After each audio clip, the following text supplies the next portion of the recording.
اخبار قبل ما ترجع للدار ولد عمي؟ دي معاك هادي. السلام عليكم اعزائي الكرام اعزائي. لم ارى في حياتي مثل هذه الاشياء التي تقع في افريقيا. يقول المحلل التونسي: تخيل معي يا عزيزي المشاهد ان المغرب قام بتنظيم اجمل نسخة كأس افريقيا في تاريخ الكاف.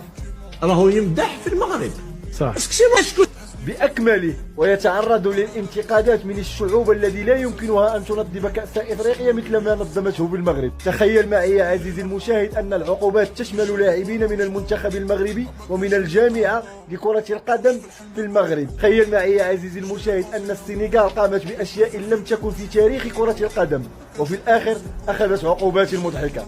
دمعك هادي وليد الركراكي. أقول لكل من يقول أن المغرب لا يمكنها أن تظفر بكأس العالم: يجب عليهم أن ينتظروا لكي يروا ما يجب على المغرب أن تفعله في هذه بلادنا داش تجسد احنا غنديوها كأس العالم.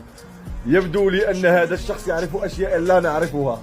يبدو أنه يعرف شيئا لوحده ولا يمكننا أن نعرفها كجمهور. الصحفي المغربي أمين السبتي يقصف لي الدراج بطريقة لا يمكن توقف. تخيل معي أن القصف كان في مكاني. تخيل معي ماذا قال هذا: نملك القدرة على القصف، لكن الذخيرة ثمنها غالي والهدف ثمنه رخيص. الله بين قوسين لا تفرد الله. معك داود عمي صامويل ايطو. شكرا كثيرا للاتحاد الافريقي على السباق القانوني العجيب. تخيل معي على السباق القانوني العجيب. من الان فصاعدا يمكن لاي فريق عندما يشعر بالظلم ان يترك الملعب ويذهب. لا عودوا الى الجزائر لا نريد شيئا. يمكنني أن أوافق على هذه العقوبات الهزيلة. هكذا لا يمكن لكرة القدم أن تتقدم في إفريقيا. يجب على من يفعل تلك الأشياء أن يعاقب بشدة ويكون درسا لإخوته في إفريقيا.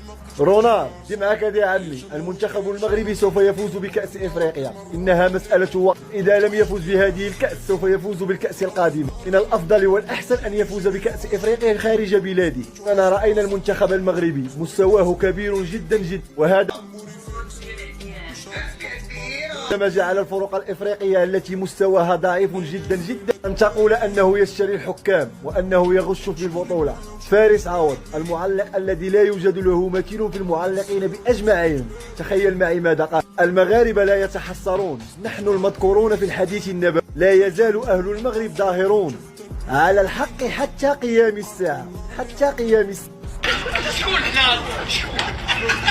كما ورد في صحيح مسلم: شماتة السفهاء لا تزيد إلا فخرا بماضينا وحاضرنا والمضي في قدمنا في مستقبلنا. نحن كما قال أبو المغاربة: نحن شعب التحديات.